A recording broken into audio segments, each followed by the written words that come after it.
Hello, friends, and welcome to another Library Guide podcast. I'm Peter Ward. Today's guest is Jessamyn West. Jessamyn will be talking to us about what library equity means in the digital age. Jessamyn, what is library equity? Well, I think in general, the goal of public libraries in America has always been that they are for everyone, right? They're for the entire public, they're open to everyone, they're paid for by everyone, and they're for everyone. However, realistically speaking, libraries serve certain people better than others. And, who those people are vary depending on your community a little bit.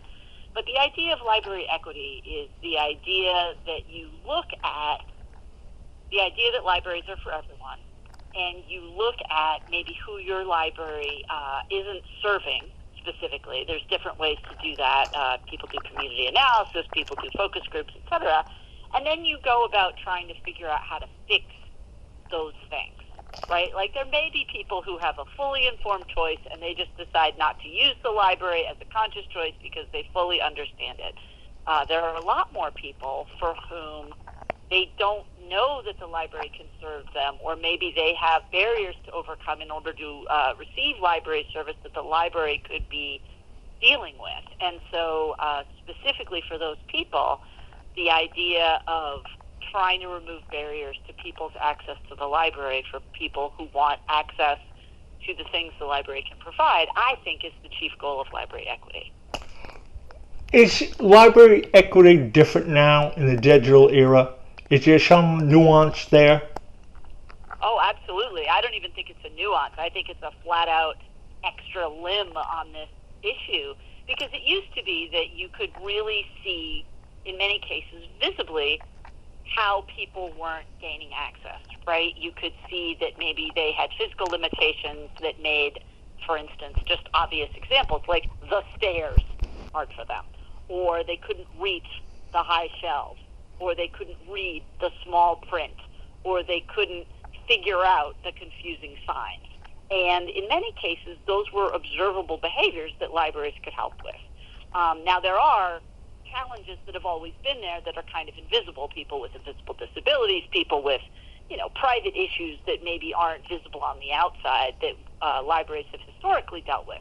So you try and make the GBLT literature, for example, kind of easy to get to, and maybe so if somebody has things they're thinking about GLBT issues but doesn't want to be carrying around a big pink book, they have access to that information. And so the great news is the digital age has enabled people to get more access privately to more different kinds of information. So that's a total win, right? If you're the GLBT person who doesn't want to carry around a big pink book, now you can get an ebook on your device that's completely private to you.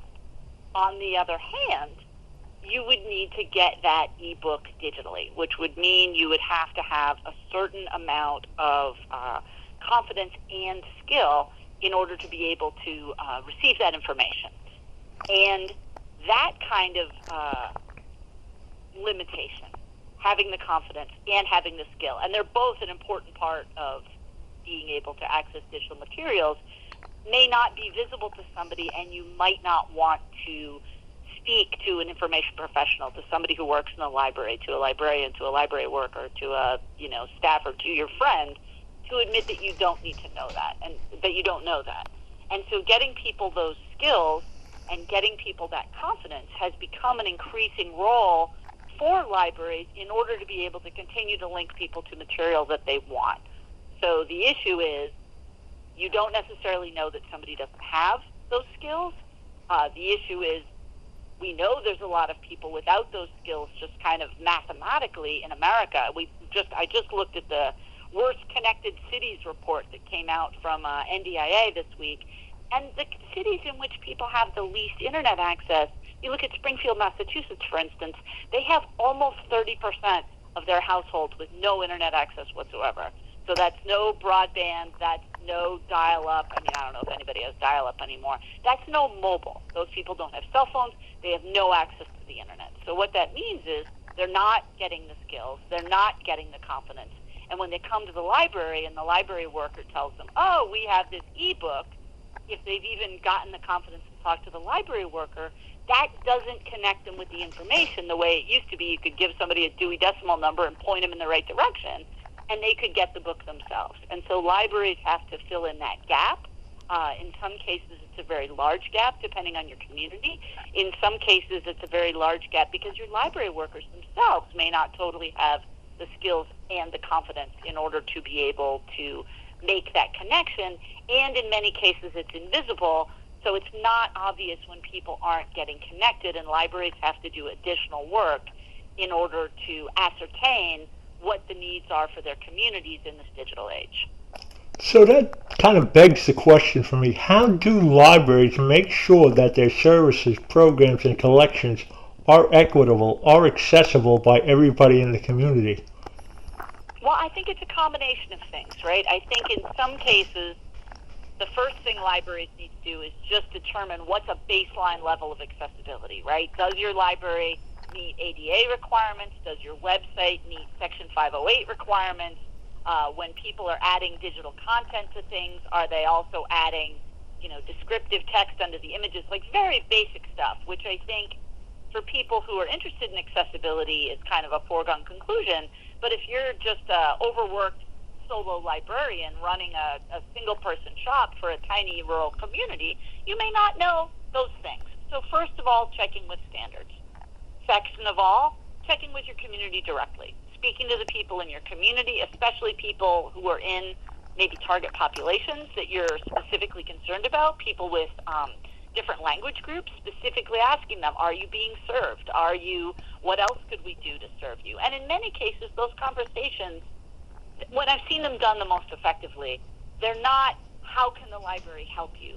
But they're more, what do you want from your community? And the library listens and then tries to figure out what the library could be offering that would help. Because in some cases, it's not, I need better books, but in some cases, it's like, I need heat in the winter, and libraries can figure out how to connect people with community service organizations or raise that issue more largely within the community or offer meeting space or whatever.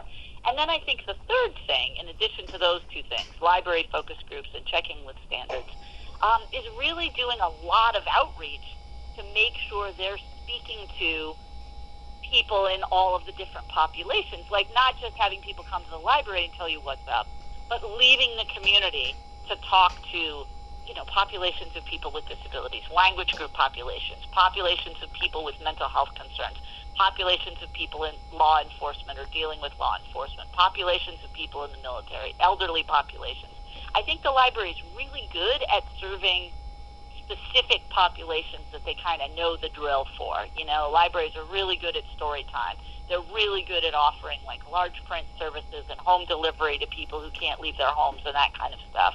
But I think they're not necessarily aware of some of the other populations that exist within their populations and trying to figure out how to make the library a genuine option to those people to say, look, you pay for it, your community pays for it, it's our job to serve you, can be a challenge in a library because there's only so many hours in the day, and in many cases, just serving the people who know what services they want and are showing up in your library can take up all the time and effort that you have. And so talking to other populations of librarians about creative solutions to those problems, I think is kind of one of the things you would do in step one when you're checking standards. It's really one of the reasons I like the group where we met, ALA Think Tank on Facebook, which has kind of its ups and downs for a lot of people. But one of the things I think it's really great at is if you've identified a population but you're not sure how to serve that population, there's a lot of people there who can give you really friendly, helpful advice and talking about what worked for them. And I think that's one of the best things about, networking within your own sort of community of practice in order to get good advice that maybe you can put to use within your own community. Now, Jessamyn, please excuse me. I'm going to put you on the spot. How well are we? How well are we doing with library equity in the ways that you just mentioned? The thing that's so complicated about it is I really believe there's a lot of libraries that are doing it right, and then I think there's a lot of libraries who, if they're not doing it wrong, they're missing opportunities, and the missing that they get winds up becoming a really public, awkward thing. seen, for instance, in the last 2 weeks, if I'm just pulling headlines out of what I'm recently thinking about, the library worker that was at the law school library where the person of color who's a library student who wanted to study there was not only not allowed to study there, but when he kind of made an issue out of it, because he's like, I have a right to be here, she called the police. And so it became like our campus cops.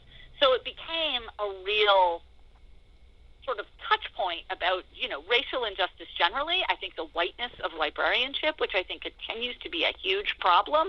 And as well, it got to the point where it became such a sort of internet conflagration. I'm not sure anybody learned from it because in many cases both sides dig in, right? The people who were like, well, that's not a librarian, so that's not a problem. And other people who were like, it happened within the library walls, is a library problem. And then the other issue that I read about just in the last couple of days was, the kids who were doing the Mexican Independence Day presentation within a library in La Quinta, California, and somebody complained to the mayor about why are we having this sort of Hispanic-themed thing.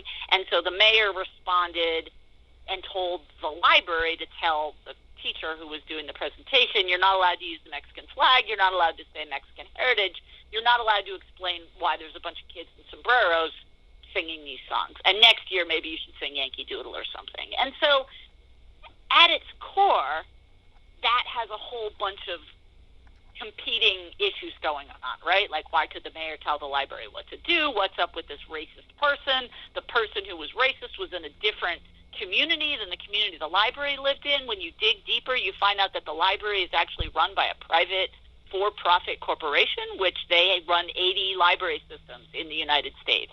So maybe they don't follow the values of librarianship the same way other libraries do. And so I feel like we can learn from each of these interactions. But I think every time you see one interaction where something really crummy happens in a library that highlights the absence of library equity, there's 10, 20, 50 smaller, microaggressive things that happen to people within libraries that indicate that we're not quite getting it. In general, I think libraries do a good job. I think they try. I think one of the things we've really been learning, especially, after the last election and with all of the nonsense we are dealing with in America right now, is that trying maybe isn't enough, and we may really need to work harder. So in the past, I think in many cases it felt like enough if you were somebody who worked in a library, especially if you had a large patron base of people of color, people of, immigrant backgrounds, whatever, to just not be racist. And you were like, I'm not racist, so that's good. But I feel like the more we learn about how, the fabric of our society really has kind of racism woven into it, and how, things that you might have thought were kind of okay or not a problem if you were like me, kind of a middle-aged white woman trying to figure out friendship, really aren't okay. And you need to be able to learn from that. You need to be able to listen, and you need to be able to come at it from a perspective of, maybe it's just not okay that I'm just feeling in my heart that I'm not racist. Maybe I need to really take some steps to actively be anti-racist. And so I think that's one example of the many different ways that we need to approach equity.